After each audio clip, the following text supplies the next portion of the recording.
masuk WA-nya, 2 contreng kan artinya masuk dong. Masuk tidak dibalas. Nah, tapi setahu saya tempat tinggal Pablo kan ada di Sentul. Nah, Ray, saya dapat info katanya nggak di Sentul kan, di rumah orang tuanya kalau saya nggak salah. Info ya yang saya terima ya. Nah, tapi ini menjadi misteri gitu.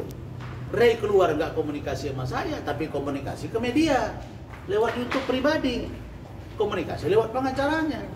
Pablo, saya bisa memahami, mungkin baru keluar. Tapi kalau seperti ini, wah saya juga nggak nyaman ini bos. Jadi pengacara seperti ini, klien itu harus komunikasi sama kita. Kita ditanyai terus sama media. Nah, oleh karena itu saya akan mengambil inisiatif. Mungkin hari Senin saya pastikan, atau mungkin besok saya coba ke Rutan Cipinang menanyakan Pablo sudah keluar atau tidak. Dan saya akan coba cari tahu. Nah, tentu saya nggak akan memburu sergap dia. Tapi menurut saya, Pablo, begitu banyak postinganmu melalui admin di Instagram, sebaiknya itu dijelaskan ke publik. Ray juga sebaiknya jelaskan ke publik supaya orang tidak menduga-duga. Yang saya angkat tangan dengan Barbie Kumalasari, dia gentle. Dia ngomong di kantor saya di Renlovom. Karena Barbie sekarang partner saya. Dia bilang, "Bang, saya sudah 3 bulan yang lalu menceraikan Gali." Itu Agustus. Begini, saya hari Sabtu yang lalu, persis 1 hari ini hari Jumat ya, hari Sabtu kemarin, sudah datang ke Rutan Cipinang. Dan saya bertanya kepada penjaga, kepada sipir, apakah Pablo sehat? Itu pertanyaan pertama saya. Mereka jawab sehat. Yang kedua, apakah Pablo masih berada di dalam? Karena isu-isu keluarnya sudah ramai.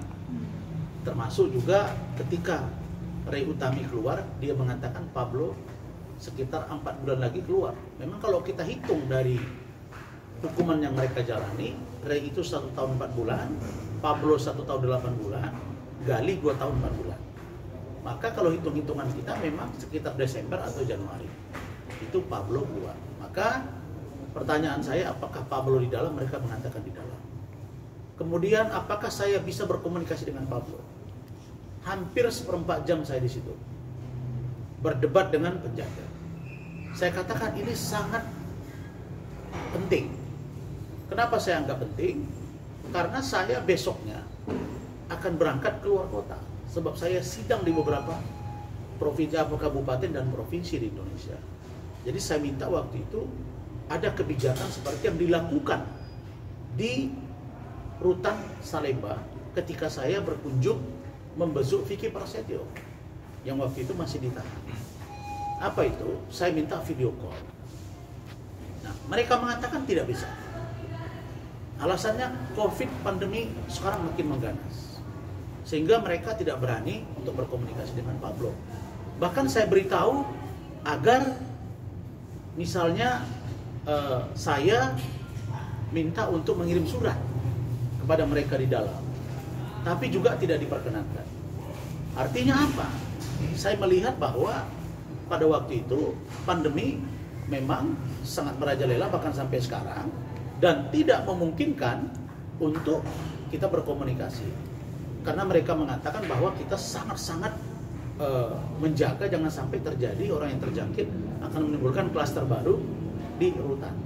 Atas pemahaman itu, maka saya dapat menerima penjelasan dari sipir dan saya kembali. Hanya sekitar bulan Agustus saya bisa berkomunikasi di Rutan Polda Metro, yaitu dengan Pablo Benua, dengan Ray Utami. Bahkan ketika Ray keluar dari rutan, dipindahkan dari Rutan Polda ke Pondok Bambu, Pablo dari Rutan Polda ke Cipinang, itu pun saya tidak bisa berkomunikasi. Karena waktu itu mereka mengatakan bahwa ada 7 orang yang sudah positif di Rutan Polda, sehingga saudara Ray dan saudara Pablo dipindahkan. Nah, adapun terkait dengan kebebasan ini, maka saya coba membangun komunikasi berkali-kali lewat temannya Pablo, tapi tidak berhasil juga. Saya membangun komunikasi dengan Ray berkali-kali. Saya telepon juga tidak diangkat. Kemudian saya WA pun tidak dibalas. Saya malah melihat bahwa ada pengacaranya, Saudara Izang Nasruddin. menurut saya insya kalau dia memang pengacaranya harus jelas gitu, sehingga media juga tahu update to update gitu ya. Jadi day to day dia harus beritahu, atau week to week gitu, orang lihat gitu, sehingga perkembangan ini tidak hanya datangnya dari saya. Nah, dengan kebebasan Pablo, maka saya pun sudah komunikasi dengan Pablo, belum dibalas. Saya WA masuk, belum dibalas. Saya coba tadi mau bertanya ke Rutan Cipinang, posisi saya lagi ada di luar kota. Tapi itu besok atau lusa saya akan coba cek apakah Pablo atau sudah keluar atau tidak. Karena saya paham perasaan Pablo. Orang yang sedang berada dalam tahanan, kemudian ada masalah rumah tangga, kemudian dia keluar masih dalam proses asimilasi, dia masih perlu bersosialisasi, dia perlu menempatkan diri, dia tidak boleh melakukan tindak pidana yang baru, sehingga dia nanti akan terancam lagi. Jadi kalau menurut saya, maka Pablo sekarang bisa saja sedang membuat dirinya untuk menutup sesuatu, termasuk kepada saya, sampai akhirnya Pablo bisa berkomunikasi dengan saya atau komunikasi kepada media. Tapi yang pasti saya ingatkan, sampai dengan detik ini, saya masih kuasa hukum Pablo. Kalau melihat penjelasan Pablo ya kepada saya ketika di rutan Polda Metro, saya melihat dia sangat marah. Dia sangat marah. Karena ketika Ray saya panggil, Ray datang, Pablo sebelah kiri saya begini ya, Ray sebelah kanan saya. Saya tanya, Ray, kalian ada ribut? Iya bang. Pablo langsung bilang, bang, ini durhaka. Ini gak hormati saya bang. Dia maki-maki saya di depan ramai orang. Saya tanya, apa masalahnya? Iya, ini masalah pekerjaan. Tapi dari kalimat Ray kelihatan ada, makanya saya bilang, ini kayaknya ada sesuatu yang dia tunggu. Saya tanya, kamu mau cerai? Saya nggak mikir itu bang, saya mau penting keluar dulu. Nah, sekarang Anda juga sebagai wartawan, lihat di YouTube channelnya, lihat penjelasan di media yang lain. Dia mengatakan satu, ada perempuan yang dekat dengan Pablo. Oke. Artinya apa itu? Berarti ada sesuatu kan? Kalimatnya apa lagi kalau bukan selingkuh? Apa dong namanya? Kalau dia mengatakan yang dekat dengan seseorang. Kalau kliennya klien, kalau dekat ya dekat. Tapi kalau dekat dengan seseorang, sedang berbahagia apa itu? Pasti orangnya ke sana. Makanya Pablo mengatakan, hentikan tuduhanmu terhadap saya. Itu di postingannya. Nah, yang kedua, dia mengatakan saya siap dipoligami. Apa ini? Ada kan?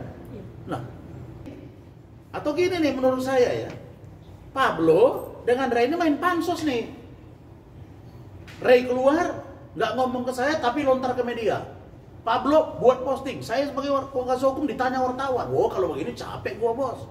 Dan saya kalau ini dapat dibuktikan bahwa mereka main postingan untuk pansos, menaikkan rating Ray dengan Pablo, saya nggak terima. Karena saya juga tertanya-tanya ini ada apa gitu. Merasa dipermainkan bang? Saya bukan merasa dipermainkan. Saya bisa saja merasa dimanfaatkan. Kenapa? Karena saya jelas kuasanya masih di tangan saya sekarang. Bunyinya itu minta saya menandatangani kuasa, memberi kuasa khusus kepada Bang Rasman untuk menyelesaikan persoalan rumah tangga saya dengan Ray Utami. Itu bunyinya. Itu bunyinya. Nah, tanggal kapan itu bang? Itu kalau saya lupa, tapi kalau saya nggak salah 20 Agustus 2020. Nah, di situ adalah begini. Pertanyaan seriusnya, mereka ini sebelumnya adalah adik-adikan saya. Sangat dekat dengan saya. Bahkan saya diundang ke kediaman mereka.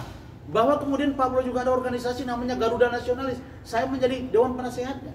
Nah, tapi ketika saya lemparkan itu ke media sesuai dengan harapan Pablo, karena dia mengatakan, bang kalau ditanya wartawan, abang sampaikan saja bahwa ada masalah di rumah tangga. Tapi saya tetap ingin mempertahankan rumah tangga. Coba lihat bulan Agustus penjelasan saya. Pablo ingin mempertahankan rumah tangga. Tapi dia ingin istrinya dinasihati. Coba pertanyaan saya, kalau bunyinya menyelesaikan masalah rumah tangga apa itu? Satu, saya bentuk temu dulu dong mediasi, iya kan? Di pengadilan saja kalau orang mau menggugat cerai, poin pertama mediasi dulu. Nah, saya sebagai lawyer, apalagi saya SAG, saya selalu arahkan mediasi. Makanya saya ajak mereka bicara berdua. Nah, kalau mereka ribut sesuai dengan pengakuan Ray, sampai Ray keluar dari rutan Polda Metro, berangkat ke rutan Pondok Bambu, dan Pablo ke rutan Cipinang, lalu kemudian Ray keluar dari rutan Pondok Bambu bebas, tidak pernah komunikasi. Kan begitu penjelasan dia. Nah, pertanyaan saya, kalau dia merasa itu suaminya, kenapa dia nggak berusaha mendatangi Pablo? sebagai istri loh. Bagaimanapun caranya. Bang, tapi kabar. Ya, mungkin desakan saya barangkali. Karena saya sudah ngomong di media berkali-kali. Jenguk dong. Kalau dia 31, saya tanggal berapa coba? Duluan saya berarti kan? Saya hari Sabtu kemarin tanggal berapa? Kalau 31 kan baru kemarin, Bos. Tanggal 31 kemarin dong. Ya. Karena itu sudah heboh di media. Saya juga kemarin udah ditanya media. Sejak kemarin pagi saya sudah ditanya media. Pablo bebas. Yang beritahu Pablo akan bebas akhir Desember atau awal Januari siapa? Kan Ray. Iya kan? Saya ingat semua. Nah sekarang jadi misteri bagi saya. Saya merasa ini dimanfaatkan atau tidak oleh dua orang ini. Merasa gak sih, Bang? Merasa saya sekarang. Karena Ray keluar ngomong di media. Pablo main di postingan Instagram. Dua-dua nggak tahu saya komunikasi. Padahal mereka sudah pernah bertengkar di penjara. Saya menerima kuasa dari Pablo. Lalu kemudian nggak bisa komunikasi. Apa ini? Ini kerjaan apa? Surat kuasa yang diberikan Pablo itu surat kuasa untuk kasus perceraian apa kasus ini? Bunyinya menyelesaikan semua persoalan rumah tangga dia dengan Ray. Tapi yang paling saya sesalkan bahwa justru klien saya,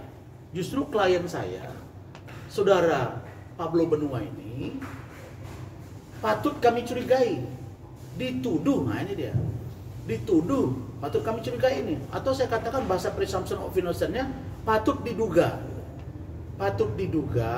perasaan kami ini bahwa justru Pablo dituduh telah berselingkuh. Maka Pablo dalam posting lewat adminnya itu membantah bahwa tidak ada yang namanya perselingkuhan. Dan justru sebaliknya kita bertanya, jangan-jangan ada perselingkuhan oleh Ray. Jangan-jangan gitu. Karena nggak mungkin gitu. Logikanya mana? Dalam hukum itu ada namanya logika law and mandatory law. Logika hukumnya masuk, lalu kemudian perintah hukumnya jalan. Mana? Tidak mungkin. Kalau Ray mengatakan bahwa saya pada waktu di rutan Polda melihat ada perempuan yang membezuk Pablo dan itu katanya kawan dekat. Iya, tanya dong. Tanya. Kan mereka juga satu tempat di situ. Ketika saya menerima kuasa dari Pablo, saya bilang ke Pablo, ini saya tegaskan lagi ya, karena kalimat Ray yang paling saya sesalkan adalah selalu bersayap. Kenapa saya katakan bersayap? Satu sisi dia mengatakan bahwa Pablo itu adalah sosok ayah dari anaknya, benar. Pablo masih membiayai kehidupannya, benar. Tapi di sisi lain dia juga mengatakan bahwa Pablo itu punya teman dekat dan orang yang sedang berbahagia. Kan ada. Karena saya lihat dalam Talk with Ray Utami, dia punya YouTube channel sendiri. Jadi yang membuat saya agak terheran-heran, satu sisi dia mengatakan dia menunggu Pablo, tapi di sisi lain dia mengatakan bahwa Pablo ada teman dekat. Dan ketika pada waktu yang berlainan, malah saya melihat bahwa seolah-olah dia bersedia di poligami, seolah-olah, asalkan bisa adil. Nah ini menurut saya bahasa yang bersayap. Mestinya kalau misalnya Ray mengatakan, saya sudah tidak bisa lagi hidup bersama dengan Pablo, maka saya akan menggugat cerai. Jelas.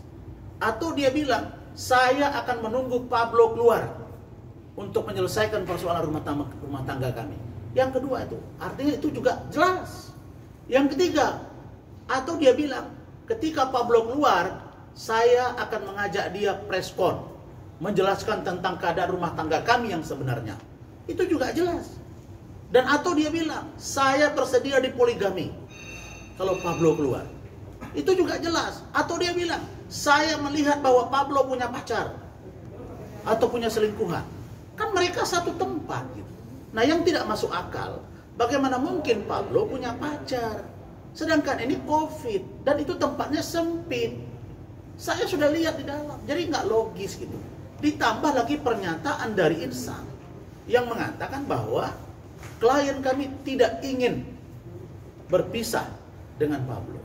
Nah pertanyaan saya, Pablo kan nggak bisa dihubungi. Ray Utami tidak datang ke rutan.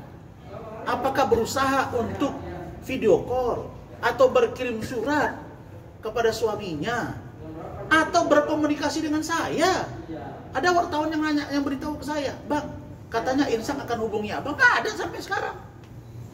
Semua wartawan yang nanya saya, nggak ada tuh. Jadi saya melihat niat baik itu nggak ada, goodwill-nya nggak ada, political will-nya nggak ada. Kalau Ray ingin ini terang, komunikasi dengan saya. Kalau Pablo ingin tahu, kalau Insang ingin tahu masalah ini, komunikasi dengan saya. Jangan justru mengeluarkan bahasa-bahasa yang menurut saya justru membuat masyarakat menjadi bingung. Ada apa antara Pablo dengan Ray? Yang apakah benar ada persoalan rumah tangga Pablo dengan Ray? Jawabnya ya, ada masalah. Apa itu? Masalah pekerjaan. Menurut Pablo, dia sudah menyelesaikan pekerjaan secara profesional. Menurut Ray, itu tidak profesional. Apakah itu kaitan dengan uang? Saya nggak bisa jawab. Tapi pekerjaan, kalau pekerjaan itu buntutnya apa? Bisa saja orang menafsir masalah uang. Saya nggak pernah katakan kepada media bahwa Ray akan menggugat cerai Pablo karena Pablo tidak punya uang. Tidak. Yang ini masalah pekerjaan, profesional atau tidak. Tapi Ray dalam penjelasannya mengatakan, ini karena sahabat, jadi pekerjaan itu menjadi mungkin untungnya tipis atau apa, saya nggak tahu. Jadi makanya saya bilang, Ray ini lembut, tapi bahasanya bersayap. Sehingga orang menjadi menafsir-nafsir.